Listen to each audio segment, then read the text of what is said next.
अस्सलाम वालेकुम fellows, how are you? आज हम तहसीलदार का पास्ट पेपर देखेंगे जो कि 2009 में आया था। उसमें क्वेश्चन नंबर 3 में हमसे पूछा है कि why is cooking quicker in a pressure cooker, कि प्रेशर कुकर में खाना क्यों जल्दी पकता है। तो इसका वजह यह है कि प्रेशर कुकर क्योंकि सील्ड होती है, तो वहाँ एटमॉस्फेरिक प्रेशर, जो प्रेशर है कुकर प्रेशर कुकर के अंदर, वो बढ़ जाती है।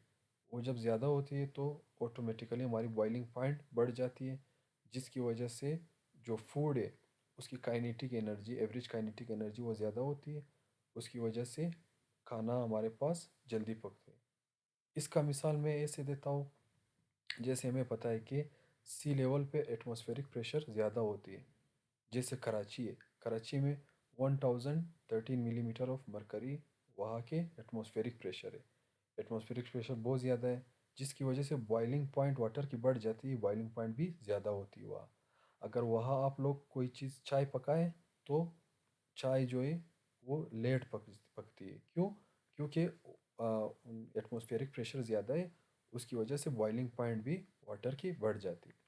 तो इसी तरह अगर आप सतही समंदर से ऊपर की तरफ चले आए, जैसे माउंट एवरेस्ट है, सही है, क्योंकि ऊपर हमारे पास एटमॉस्फेरिक प्रेशर लो होती है। माउंट एवरेस्ट पे 213 253 मिलीमीटर ऑफ मरकरी वहाँ एटमॉस्फेरिक प्रेशर है।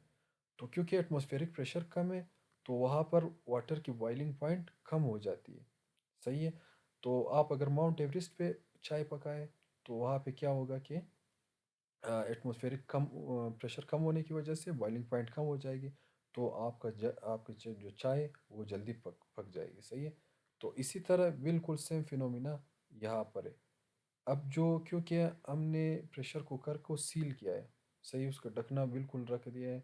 अब जब वाटर उधर बॉयल होगा, सही है, तो वो जो वेपर प्रेशर में कन्वर्ट होगा, एक बार जब बॉइलिंग पॉइंट पे अपना पहुंच जाएगा 100 डिग्री सेंटीग्रेड जितना भी है, सही है।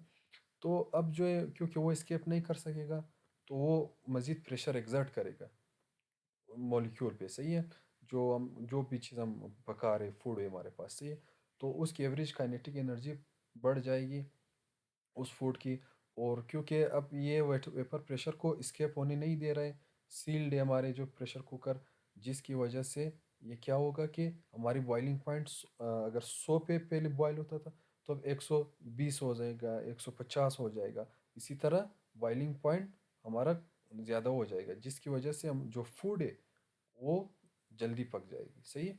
जैसे मैंने इधर अभी पढ़ता हूँ मैं आपके लिए, cooking is cooker in a pressure cooker because it creates a sealed environment increasing the pressure inside। अब क्योंकि वो सील्ड है बिल्कुल, जो वाटर बॉयल हो रही है, तो वो स्केप नहीं कर सकेगा, जिसकी वजह से प्रेशर इनसाइड जो कंटेनर उसमें ज़्यादा हो जाएगी। जब एटमॉस्फेरिक प्रेशर ज़्यादा होगी तो क्या होगा, ये क्या करेगा, रेजिस्ट करेगा बॉइलिंग पॉइंट ऑफ वाटर को, तो allowing food to quick faster at a high temperature, क्योंकि अब वो 100 से बढ़ जाएगी उसकी बॉइलिंग पॉइंट। सही है। Additionally, increased the increased pressure helps in breaking down tough fibers in food, reducing cooking time for certain ingredients। सही हो गया। अब हम आगे मजीद देखते हैं क्वेश्चंस। तो how does a ball which falls down bounces back.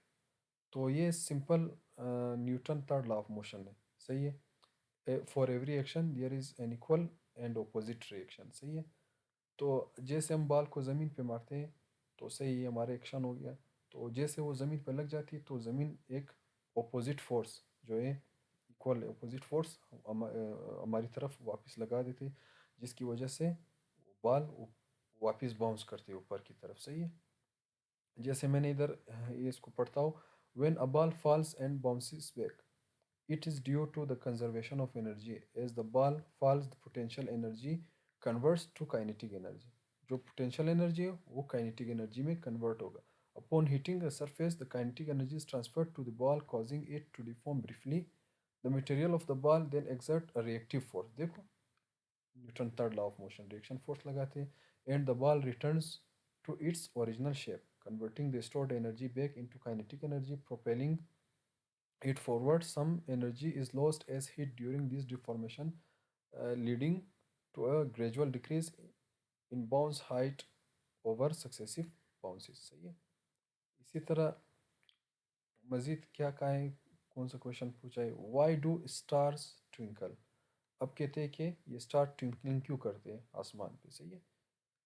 ये इस वजह से करते हैं क्योंकि हमारे जो एटमॉस्फेयर है उसमें मुख्तलिफ़ किस्म की गैसेस होते हैं। जैसे नाइट्रोजन गैस है, इसकी डेंसिटी अलग होगी। सही है, इसकी मैस अलग होगी। इसी तरह हमारे पास क्या कहते हैं, कार्बन डाइऑक्साइड है एटमॉस्फेयर में। इसी तरह आर्गन है और मुख्तलिफ़ गैसेस है।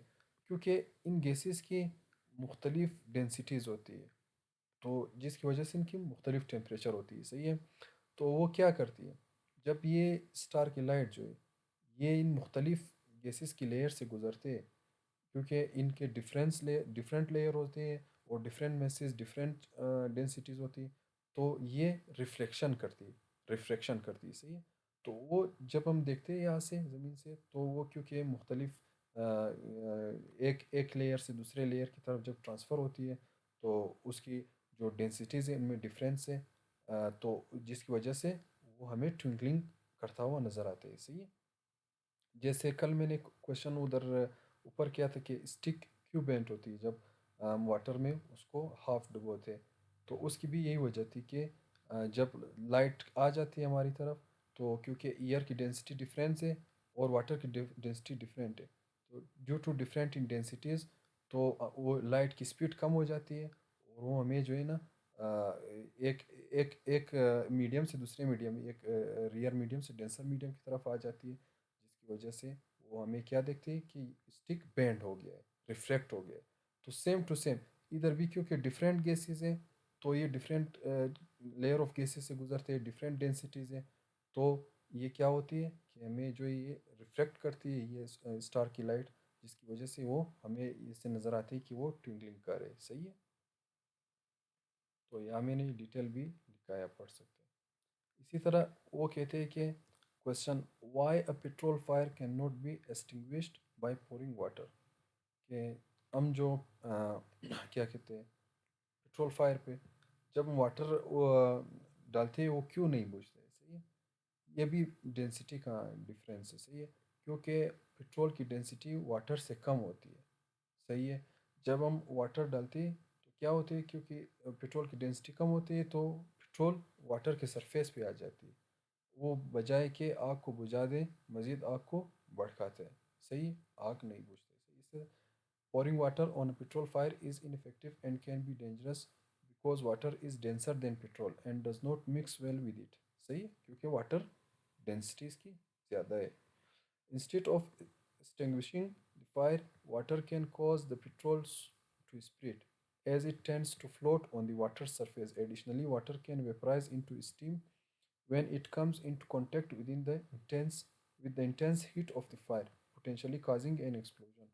For flammable liquid fires like petrol, it's safer to use a fire extinguisher, especially designed for Class B fires, or smoother the fire with the fire retardant foam। सही हो गया।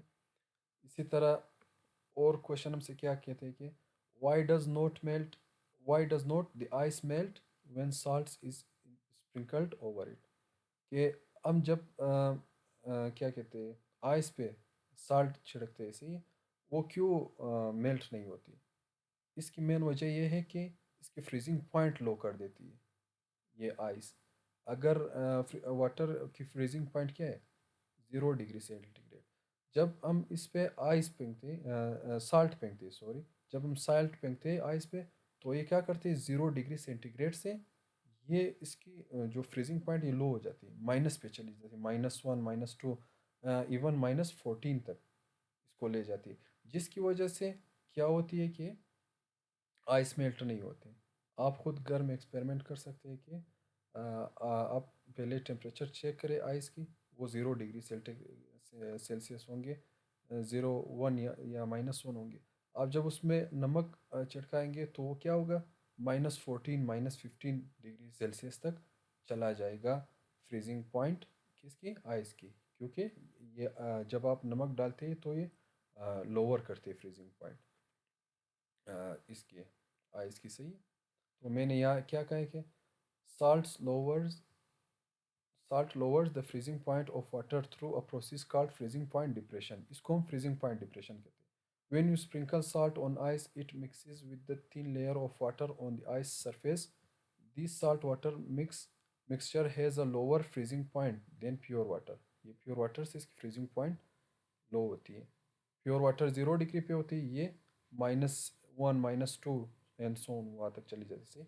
As a result the surrounding ice absorbs heat from its the surrounding ice absorbs heat from its surrounding to melt and maintain a liquid state. सही है. While this process does cause some melting, it also cools the remaining water ice mixture, preventing the ice from completely melting. The overall effect is a reduction in temperature at which the ice can exist, see, helping to keep it in a frozen state. अब जब आपने ice वहाँ डाल दिया, सही है, तो जो बिल्कुल वो ऊपर वाला पोर्शन है, एक थिन लेयर है, सही, वो तो मेल्ट हो जाती है. सही, जब आपने नमक डाल दिया वो मेल्ट हो जाती है. लेकिन जो है वो क्या करते हैं, मेल्ट के साथ साथ वो जो नीचे वाली लेयर है उसकी जो फ्रीजिंग पॉइंट है उसको लो करते हैं, जिसकी वजह से क्या होती है कि वो आइस जल्दी मेल्ट नहीं होती.